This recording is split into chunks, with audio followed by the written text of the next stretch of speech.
नमस्कार, सुरुवात करूया आजच्या सुंदर अशा रेसिपीला। तर आजची रेसिपी आहे पौष्टिकतेचा खजिना, खमंगपणाची शान अशी पालकपुरी। तर ही पालकपुरी बनवण्यासाठी मी इथे स्वच्छ पालकाची पाने धुवून घेतलेली आहेत आणि ही पाने एका चाळणीमध्ये मी काढून घेतलेली आहेत। आता गॅस ऑन करून गॅसवर मी कढई ठेवलेली आहे। कढईमध्ये ही धुवून घेतलेली पालकाची पाने आपल्याला 2 ते 3 मिनिट अगदी कमी वेळामध्ये शिजवून घ्यायची आहेत।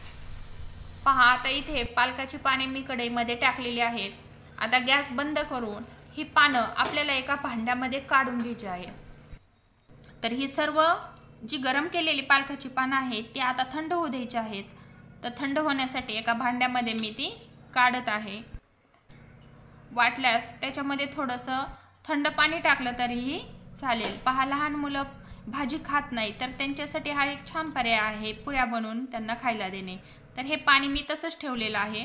आता एका मिक्सरच्या भांड्यामध्ये काही हिरव्या मिरच्या, लसूण थोडासा जास्त घेतलेला आहे, जिरे आणि ओवा, तर यांची आपल्याला पूड करून घ्यायची आहे किंवा त्याचं वाटण करून घ्यायचं आहे। पहा, इथे जिरे सोबत मी ओवाही वापरलेला आहे। ओव्यामुळे पुऱ्यांना एक छान असा वास येतो आणि त्याची टेस्ट ही छान लागते। तर हे सर्व भांड्यामध्ये टाकून आता मी हे वाटून घेतलेलं आहे पाणी न टाकता। पालकाची पानं मी याच्यामध्ये टाकलेली नाहीत। आता त्याच भांड्यामध्ये वेगळी मी पालकाची पानं वाटून घेणार आहे। तर गरज वाटली तरच पाणी टाकायचं। आता इथे पीठ, तर गव्हाचं पीठ आणि डाळीचं पीठ ही दोनच पीठे मी इथे वापरलेली आहेत। तर पीठ हे अंदाजानच घेतलेलं आहे, गव्हाचं पीठ आणि त्याच्यामध्ये 1 वाटी डाळीचं पीठ टाकलेलं आहे। तर आपल्या आवश्यकतेनुसार, क्वांटिटीनुसार तुम्ही पीठ वापरू शकता।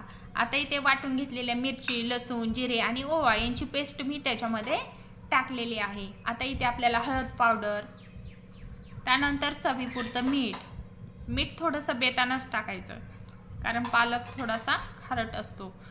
त्यानंतर वाटून घेतलेला पालक, हे सर्व आपल्याला एकत्र मिक्स करून घ्यायचं आणि याच्यामध्ये आपल्याला आता तीळही टाकायचे आहेत।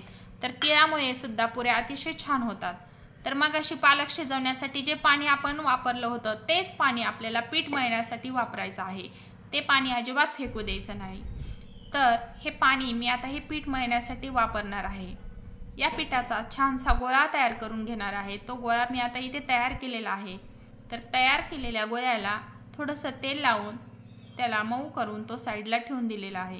आता या पिठाचे आपल्याला छोटे छोटे गोळे करून त्यापासून पुऱ्या लाटून घ्यायच्या आहेत। तोपर्यंत जोपर्यंत पुऱ्या लाटत आहे तोपर्यंत मी इकडे कढईमध्ये तेल तापवायला ठेवलं होतं। तर पुऱ्या लाटून होईपर्यंत माझं तेलही आता छान तापलेलं आहे।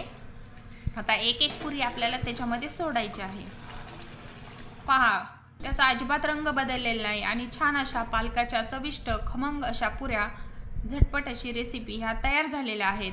तर तुम्हाला माझी रेसिपी कशी वाटली ते कमेंटमध्ये नक्की कळवा। धन्यवाद।